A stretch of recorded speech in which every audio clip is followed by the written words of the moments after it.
మమ్మల్ని లోపలేకు మా చెల్లెలు కావాలంటే ఇంకో ఏడాది లోపల పెట్టని వేరే సారాలు చేసుకున్న నీచుల అధ్యక్ష వాళ్ళు. వాళ్ళ గురించి ఏందక్క మీరు మాట్లాడేది? ఈ అక్కల కోసం కొట్లాడింది నేను అధ్యక్ష, వాళ్ళు కాదు. కాబట్టి ఆ అక్కల పట్ల నేను మహిళల పట్ల గౌరవంగా ఉండేవాడిని, అక్కల్ని గౌరవించేవాడిని. మంత్రివర్గ సమావేశంలో కుర్చీ లేకపోతే కొండ సురేఖక్కనో సీతక్కనో వస్తే నేను లేచి కూర్చిచ్చిన ఎన్నోసార్లు ఈ అక్కలు ఉండ్రు. ఈ తమ్ముడు నేను నమ్ముకున్న అక్కలు మంత్రులై ముందు వరుసలు ఉండరా అధ్యక్ష. ఈ తమ్ముడిని నమ్ముకున్న అక్కలు మంత్రులై ఇక్కడ ఉన్నారు. ఆ దిక్కుమాల తమ్ముడిని నమ్ముకున్న అక్కల పరిస్థితి ఏముందో మీకు తెలుసు కదా అధ్యక్ష. సొంత చెల్లెలు జైల్లో ఉంది అధ్యక్ష. ఆ చెల్లె గురించి మాట్లాడారు. కానీ ఇవాళ రైతు రుణమాఫీని దెబ్బతీయడానికి, స్కిల్ యూనివర్సిటీ ఆలోచనను నిరుద్యోగ యువకులకు ఉపయోగపడకుండా అడ్డుకోవడానికి, ఇవాళ మా మాదిగల సోదరుల ఆకాంక్షను నెరవేర్చడానికి ప్రయత్నం చేస్తే సభకు రారు అధ్యక్ష. ఇంతకుముందు మా సభ్యుడు బాగా చెప్పిండు అధ్యక్ష. ఒకనాడు దళితుని ముఖ్యమంత్రిని చేస్తా అని మోసగించిండు, ఉప ముఖ్యమంత్రి ఇచ్చి బర్తరఫ్ చేసిండు. అట్లాంటి పరిస్థితుల్లో శ్రీమతి సోనియా గాంధీ గారు శ్రీ మల్లికార్జున్ ఖర్గే గారిని జాతీయ అధ్యక్షుని చేసింది అధ్యక్ష. శ్రీమతి సోనియా గాంధీ రాహుల్ గాంధీ గారు తమర్ని స్పీకర్గా చేసి ఆ కుర్చీలో కూర్చోబెట్టారు అధ్యక్ష. మీరా కుమార్ గారిని లోక్సభ స్పీకర్గా చేస్తే తెలంగాణ రాష్ట్రం ఇచ్చింది అధ్యక్ష. మీరా కుమారి గారు నేరెళ్లలో దళితులను కరెంటు షాకులు పెట్టి కొట్టించి సంసార జీవితానికి పనికి రాకుండా హింసిస్తే పరామర్శించడానికి మీరా కుమార్ గారు వస్తే ఎయిర్పోర్టుల్ని అరెస్ట్ చేసిండ్రు అధ్యక్ష. అది వాళ్ళ నీతి, వాళ్ళ జాతి. ఇవాళ ఎందుకు రాడు అధ్యక్ష?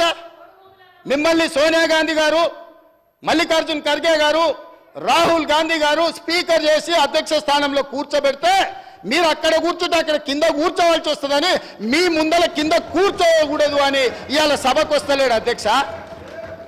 ఏ దళితునైతే ముఖ్యమంత్రిని చేస్తాను దళితులను మోసగించిండో, ఏ దళితుని ఉప ముఖ్యమంత్రిగా చేసి అకారణంగా బర్తరఫ్ చేసిండో, ఇవాళ వాళ్ళను అవమానించిన చంద్రశేఖరరావు మైకులో మాట్లాడాలంటే ఒక దళిత బిడ్డను లేచి అధ్యక్ష నాకు మైక్ ఇవ్వు అని అడుక్కునే పరిస్థితి కాంగ్రెస్ తీసుకొచ్చింది అధ్యక్ష.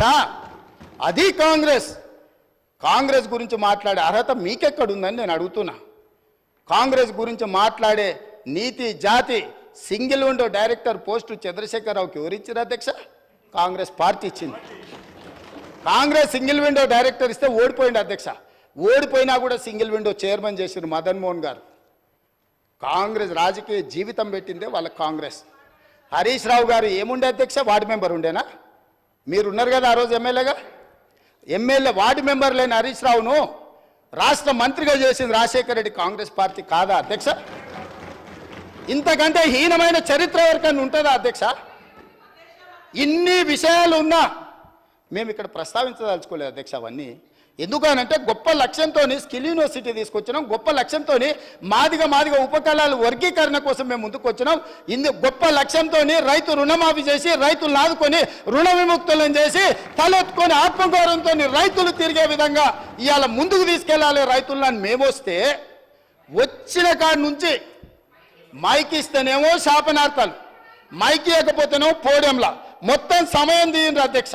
ఎన్ని గంటలు మాట్లాడినరో మీరు చూడండి అధ్యక్ష. ఎందుకు నడిపిండ్రు అధ్యక్ష? మీరు అర్ధరాత్రి వరకు 3:30 వరకు వాళ్ళకి మైక్ ఎన్నికనే కదా అధ్యక్ష. ఇది మీ గొప్పతనం కాదా? గతంలో బడ్జెట్తో పాటు గ్రాంట్స్ కానీ డిమాండ్స్ కానీ గిలిటన్ చేసి పాస్ చేసుకొని పోలేదా అధ్యక్ష? 5 సంవత్సరాలు నేను ఎమ్మెల్యేగా ఉంటే ఏ ఒక్కరోజు అక్కడ నిలబడనియలేదు అధ్యక్ష. లోపలికి వచ్చినంబడే మార్షల్స్ని బట్టి గొర్రెలు నీడ్చినట్టు ఈడ్చి బజార్లో పడేసిండు అధ్యక్ష. మా సోదరుడు కోమటిరెడ్డి వెంకటరెడ్డి గారిని, మా మిత్రుడు సంపత్ కుమార్ గారిని శాసనసభ సభ్యత్వాలు రద్దు చేసి అన్యాయంగా చేయని శిక్షకు వాళ్ళను ఉరేసిండ్రు అధ్యక్ష. మేము అట్లా ప్రవర్తించినామా అధ్యక్ష? వాళ్ళు ఎంతసేపు అడిగితే అంతసేపు ధర్నా చేయనిచ్చినాం, అడిగి మాట్లాడినంతసేపు మైక్ ఇచ్చినాం, మంచి పనులకు సహకరించమని అడిగినాం. కాబట్టి ఇప్పటికైనా అధ్యక్ష పెద్ద మనసు చేసుకొని అక్కలు ఇక్కడ ఉన్నారు. ఇవాళ నిరుద్యోగ యువకులు మీ తమ్ముళ్ళు, మీ పిల్లలు. కాబట్టి ఇప్పటికైనా ఇట్లా నిలబడి నిరసన తెలుపుడు కాదు. ఇట్లా నిలబడి నిరసన తెలపడం వల్ల అక్క మీకు మంచి పేరు రాదు. చెడ్డోని 10 ఇచ్చి వదిలించుకోవాలి, మంచోని 10 ఇచ్చి సావాసం చేయాలంటారు. అట్లాంటి వాళ్ళ సావాసం పనికిరాదు అక్క. నేను ఇప్పటికి కూడా చెప్తున్నా, మీరు బయట వాళ్ళు కాదు, మీరు మా అక్కలు, మా కుటుంబ సభ్యులు. మీ మంచి కోసం చెప్తున్నా, అక్కల క్షేమం కోరుకునే తమ్ముడుగా నేను చెప్తున్నా. నేను సమాజాన్ని చాలా చూసిన, చాలా కింది నుంచి వచ్చిన, గ్రామీణ ప్రాంతం నుంచి వచ్చిన, ఉమ్మడి కుటుంబం నుంచి వచ్చిన, నాకు అక్క చెల్లెళ్ళు అక్కలను అవమానించేంత నీచమైన జాతి నాది కాదు అధ్యక్ష. చెల్లెలు జైళ్ళు ఉంటే రాజకీయాల కోసం బజార్లలో తిరగటోని కాదు అధ్యక్ష నేను.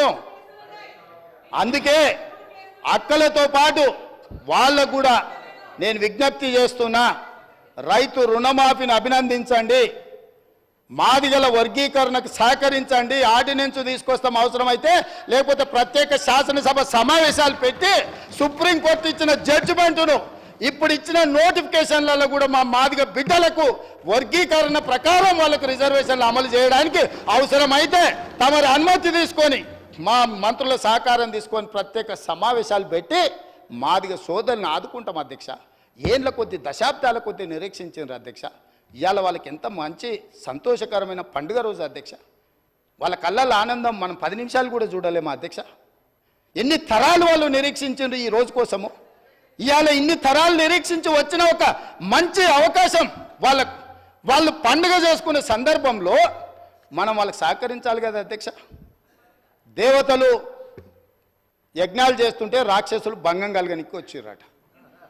ఇవాళ సుప్రీంకోర్టు మేము మంచి అడ్వకేట్లను పెట్టి వాదించిపిచ్చి మేము ఇవాళ జడ్జిమెంట్ తీసుకొచ్చాం.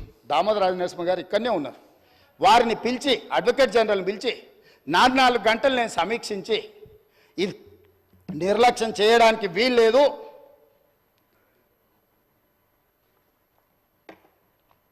ఏళ్ల కొద్ది సాగడానికి వీల్లేదు, కోర్టుల ఏది ఏమైనా కేసు పూర్తి కావాల్సిందని నేను చెప్పిన అధ్యక్ష.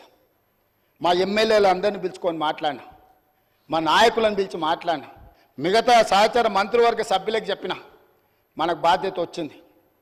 మనం ఇవాళ అధికారంలో ఉన్నాం, ప్రజాప్రభుత్వం ఏర్పడ్డదంటే ఆ బిడ్డలు మన పక్కన బలంగా నిలబడ్డారు, వాళ్ళని కాపాడే బాధ్యత మన మీద ఉందని చెప్పి ఉద్దండులైన న్యాయవాదులను పెట్టి కేసు వాదించి కేసును తుది తీర్పు కాన్స్టిట్యూషనల్ బెంచ్ నుంచి తీసుకొచ్చినాం అధ్యక్ష. ఇంత సంతోషకరమైన వార్త వాళ్ళకు వచ్చినప్పుడు ఆ పిల్లల్లో మనం కలిసిపోయి వాళ్ళ ఆనందంలో భాగస్వామ్యం తీసుకోవాలి అధ్యక్ష, పంచుకోవాలి వాళ్ళలో భాగం. ఎందుకంటే ఈ అధికారం వాళ్ళు ఇచ్చింది అధ్యక్ష. నేను అడుగుతున్న ఈ సభలో ఇక్కడ ఉన్న వాళ్ళు ఎవరైనా, ముఖ్యంగా మా అక్కల్ని అడుగుతున్నా, ఆ దళిత బిడ్డలు ఓట్లు లేకుండా మీరు ఎమ్మెల్యేలు అయినా, నేను ముఖ్యమంత్రి అయినా, ఆ దళిత బిడ్డలు ఇవాళ సంతోషపడే రోజు వస్తే మన పట్టుదలలు పట్టింపులు పక్కన పెట్టి మన రాజకీయాలకు అతీతంగా ఈ బిడ్డల కోసం మేము నిలబడ్డాం. మా ఆత్మ గౌరవాన్ని ఒకవేళ అవమానించడం మేము భావించినా మా ఆత్మ గౌరవాన్ని కూడా మాదిగ బిడ్డల కోసం మేము ముందుకొచ్చి రాజకీయాలకు అతీతంగా మీకు అండగా నిలబడుతున్నామని మా అక్కలు మాట్లాడుంటే వారు విఘ్నత ప్రదర్శించే వాళ్ళు, మాదిగ బిడ్డలకు కూడా అక్కలై ఉండేవాళ్ళు, ఆ పెద్దక్కల్ని వాళ్ళు గౌరవించి ఉండేవాళ్ళు అధ్యక్ష. ఒక దొర చేతిలో దొర పండిన కుట్రలో ఇవాళ మా అక్కలు చిక్కుకొని ఇటు బయటికి రాలేక అటు లోపల ఉండలేక ఈరోజు మదన పడుతుంది. మీరైనా దారి చూపించండి అధ్యక్ష మా అక్కలకు. మీరైనా, మీకు కూడా దగ్గర చాలా పరిచయాలు ఉన్నాయి కదా, మీకు తెలుసు కదా అధ్యక్ష, నాకు తెలుసు కదా మీకున్న పరిచయాలు కానీ, అందుకే మీరైనా మార్గం చూపించండి అక్కలకు.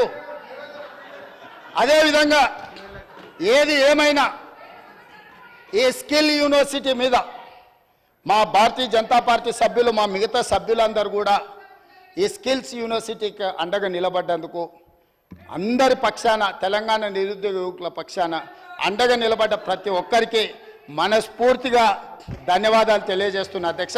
అదేవిధంగా మా ఎంఐఎం ఫ్లోర్ లీడర్ గారు సూచన చేసిండు అధ్యక్ష, సంతోషం. వారు ఇచ్చిన సూచనని పాటించడానికి మాకు ఎలాంటి అభ్యంతరం లేదు.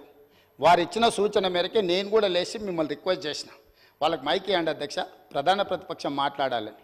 మైకు తీసుకున్నారు, మాట్లాడిండ్రు, వాకౌట్ చేసి వెళ్ళిపోయిండ్రు అధ్యక్ష. ఇదా అధ్యక్ష? మా మిత్రుడు కూడా అర్థం చేసుకోవాలి, మాట్లాడేసి మైక్ ఇస్తే మాట్లాడతాం, మేము ఏది వినాం, మేము పోతాం. ఏం పద్ధతి అధ్యక్ష? ఏం పద్ధతి? మీరు మైక్ ఇవ్వనంతసేపు ఇక్కడ ఉన్నారు, ఎవరిని మాట్లాడనియలే, మైక్ ఇచ్చిన ఎంబడే మాట్లాడేసి వాకౌట్ చేసి వెళ్ళిపోయినారు అధ్యక్ష. ఇదే నా అధ్యక్ష న్యాయము. అందుకే ఇక చర్చలు వాళ్ళ నుంచి మనం ఏం ఆశించలేము అధ్యక్ష. వాళ్ళ నుంచి ఏమన్నా ఆశిస్తే కుక్కతోక పట్టుకొని గోదావరి ఈదినట్టే అవుతుంది అధ్యక్ష. కుక్కతోక కట్టె కట్టినంతసేపే చక్కగా ఉంటుంది అధ్యక్ష, కట్టె తీయంగానే అది 3 వంకరలు తిరుగుతూనే ఉంటుంది. వాళ్ళ బుద్ధి కూడా గట్లాంటిదే. వాళ్ళకు దేవుడు జ్ఞానం ప్రసాదించాలని కోరుకుంటూ ఈ స్కిల్స్ యూనివర్సిటీ బిల్లును ఆమోదింపజేసి 4 గంటలకి ఇక్కడ నుంచి అందరు ఎమ్మెల్యేలకు, మంత్రులకు నేను మా శ్రీధర్ బాబు గారి తరఫున ఆహ్వానం పలుకుతున్న ముచ్చెర్లలో 4 గంటలకు స్కిల్స్ యూనివర్సిటీ ప్రారంభోత్సవ కార్యక్రమం టెంకాయం కొట్టుకుంటున్న ఒక మంచి శుభకార్యం పెట్టుకున్నాం. మీరందరూ కూడా రావాల్సిందిగా ఆహ్వానిస్తూ మీ దగ్గర సెలవు తీసుకుంటున్నా అధ్యక్ష.